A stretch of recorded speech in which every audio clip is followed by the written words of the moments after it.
let us look at the how do we look at or how do we test the control for operating effectiveness. Note, before testing the operating effectiveness of an automated application control, one key element to consider is the effectiveness of general information technology controls. Automated application controls are configured within the system, after which the system will perform the control once it is triggered. That means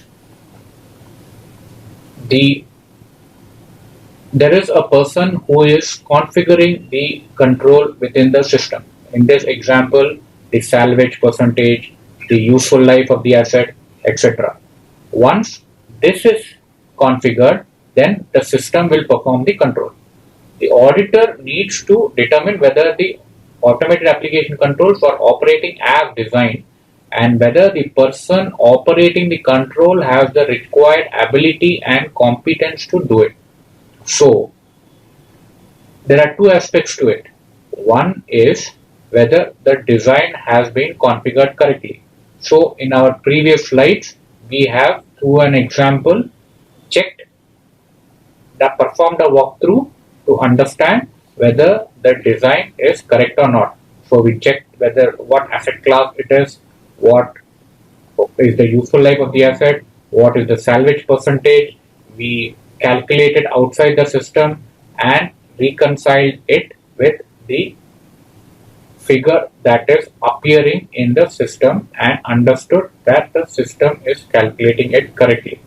However, another aspect that we need is whether the person performing the control has the required ability and competence to do it.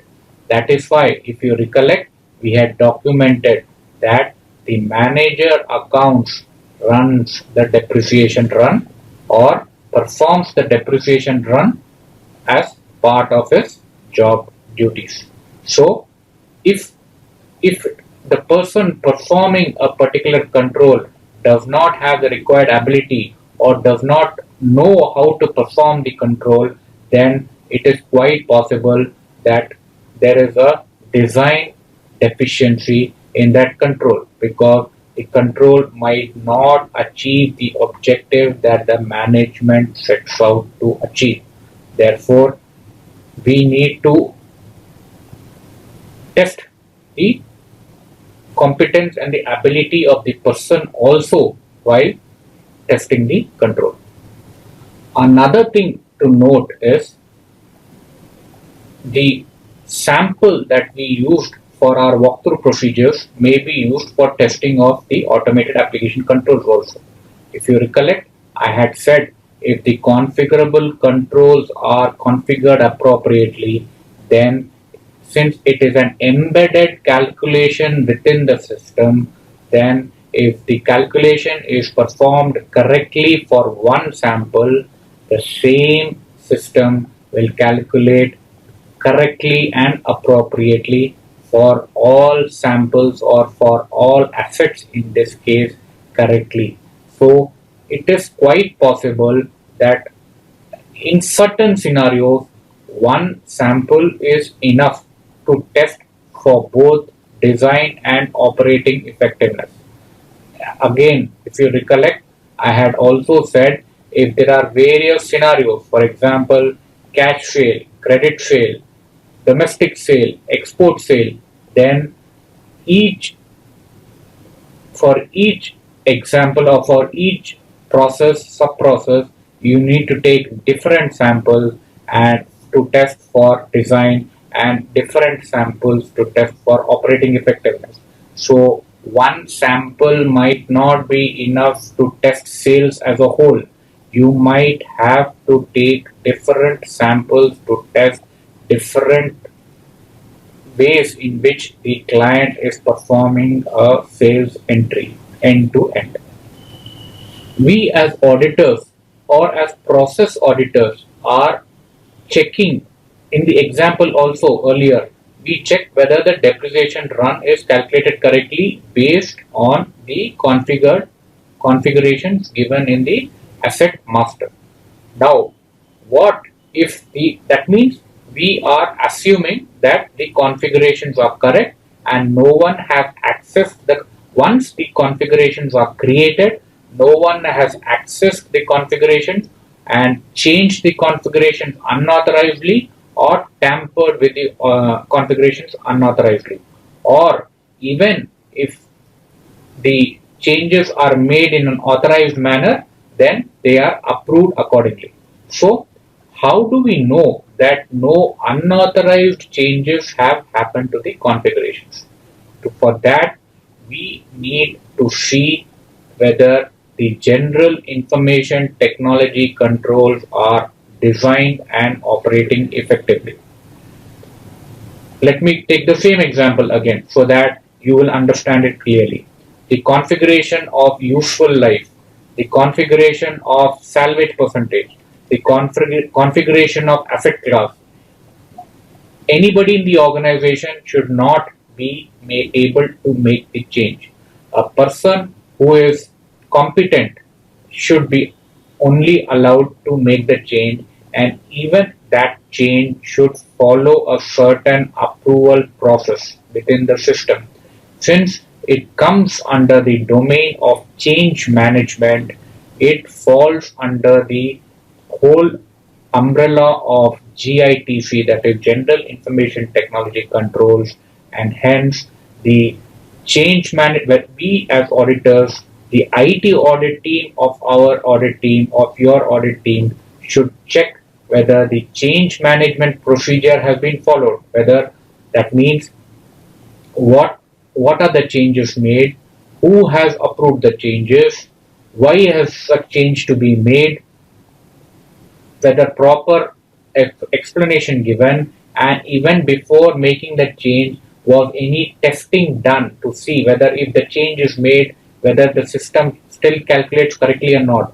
All such activities have to be done before making the change to the either the salvage percentage or the or the useful life or the asset class, etc. So once all such approvals are made, only then should the asset or the asset master should be changed. Such changes, as I mentioned, should follow a robust change management procedure in the client location, and we as auditors should test the general information technology controls there. That is one domain. The other domain that might get impacted is the access and security controls domain, because changing such sensitive data which might have directly or which might directly impact the financial statements, because if the depreciation run, because as I said, if it is working for one, it will work for all. That means if a change is made for one, then every asset falling under that class will undergo a change. So it will have an impact on your financial statements. So who has got access within the system to make that change? Why should that person have that access? How is that access made? Whether it is performed in a approved manner or not. All these areas come under the access and security control domain, which falls under the, as I said earlier, the general umbrella of general information technology control.